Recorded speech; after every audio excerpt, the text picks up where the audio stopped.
अस्सलाम वालेकुम नाजरीन, मेरा नाम जमशेद अंसारी है। एक दुआ ऐसी है जो ज़रूर कबूल होती है और कभी मुस्तरद नहीं होती।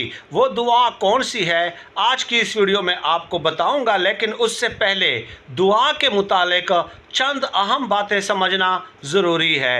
अल्लाह पाक ने कुरान पाक में कई मौके पे ये इरशाद फरमाया है कि आप दुआ करें, मैं आपकी दुआ सुनता हूँ और कबूल करता हूँ। और दूसरी जगह अल्लाह पाक फरमाते हैं कि जब कोई बेकरार दिल मुझे पुकारता है तो मैं उसकी पुकार सुनता हूँ और उसे कबूल करता हूँ। यानी अल्लाह पाक ने ये हमें बता दिया कि जब आप दुआ करते हैं तो आपकी दुआ को मैं सुनता भी हूँ, उसका जवाब भी देता हूँ और उसे कबूल भी करता हूँ। लेकिन हम देखते हैं और हमारा ये ख्याल होता है कि मैंने तो फ़लाँ दुआ मांगी लेकिन मेरी ये दुआ कबूल नहीं हुई।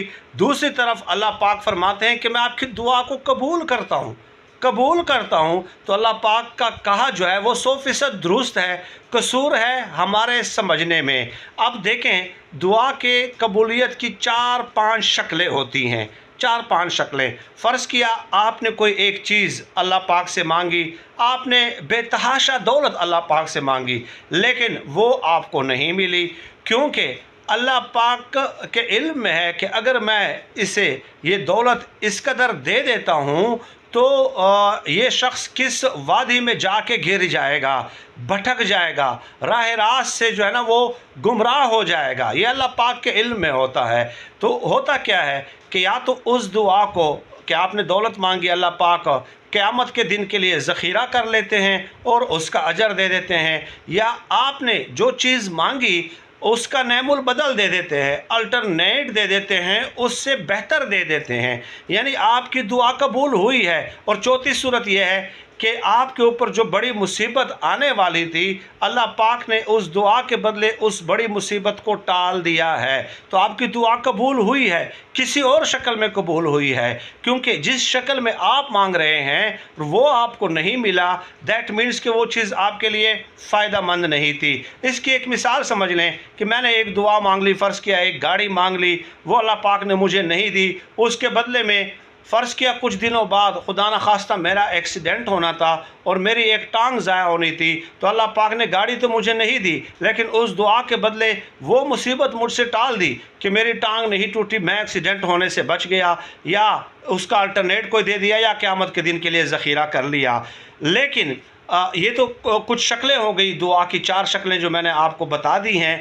एक दुआ ऐसी है कि जो आप मांगते हैं वो मन व अन उसी तरह कबूल हो जाती है, वो ज़रूर कबूल होगी। और उलमा लिखते हैं कि उसके मुस्तरद होने के इम्कानात बहुत कम होते हैं। वो दुआ है हिदायत की दुआ मांगना, अल्लाह पाक से हिदायत की दुआ मांगना कि या अल्लाह मैं आपसे गिड़गिड़ा कर, आजिज़ी के साथ, रो रो कर, ठीक है, आपके सामने माता अपना ज़मीन पे रगड़ कर दुआ करता हूँ कि मुझे हिदायत दे दे, मेरी औलाद को हिदायत दे दे, मेरी बीवी को और हिदायत दे दे।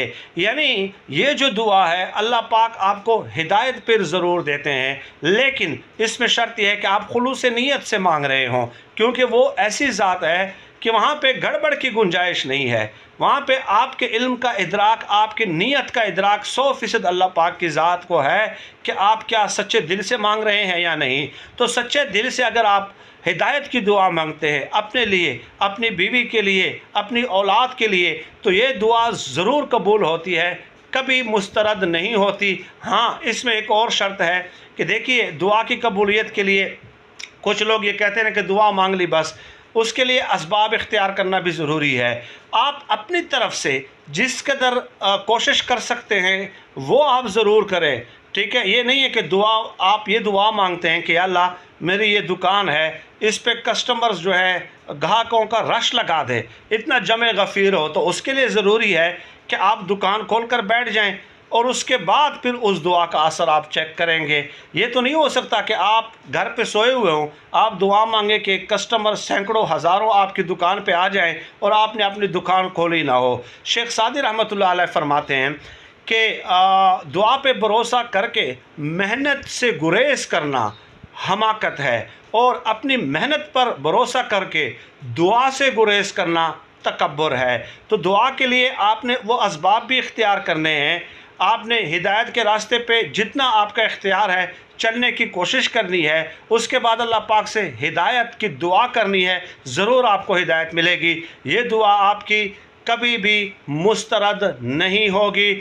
مولانا رومی رحمۃ اللہ علیہ نے ایک واقعہ لکھا ہے، بڑا بہترین مثال دی ہے انہوں نے، اور ان کا یہ کہنا ہے کہ دیکھیے جب زلیخا نے حضرت یوسف علیہ السلام کو گمراہ کرنا چاہا تو اس نے تمام جو دروازے ہیں اس کو تالا لگا دیا۔ حضرت یوسف علیہ السلام کو یہ نظر آ رہا تھا کہ تالا لگ گیا ہے، لیکن اس گناہ سے بچنے کے لیے باوجود اس کے کہ حضرت یوسف علیہ السلام کے علم میں تھا کہ دروازوں کو تالے لگے ہوئے ہیں، وہ پھر بھی دروازوں کی طرف بھاگ رہے ہیں، باہر نکلنے کی کوشش کر رہے ہیں، کیونکہ انہوں نے یہ بتانا تھا کہ میرا اختیار اتنا تو ہے نا کہ میں ان دروازوں تک بھاگوں نا، آگے اس دروازے کو کھولنا وہ اللہ پاک کا کام ہے۔ تو اپنے اختیار کے مطابق، اپنے استطاعت کے مطابق آپ نے کوشش کرنی ہے، اس کے بعد جو ہے آپ جو ہے پھر آزاد ہیں، اور یہ دعا مانگیں ہدایت کی، انشاءاللہ ہدایت آپ کو ضرور ملے گی۔ سردست اتنا ہی اللہ پاک سے دعا ہے کہ اللہ پاک ہمیں خلق خدا کے لیے آسانیاں پیدا کرنے کی توفیق عطا فرمائے،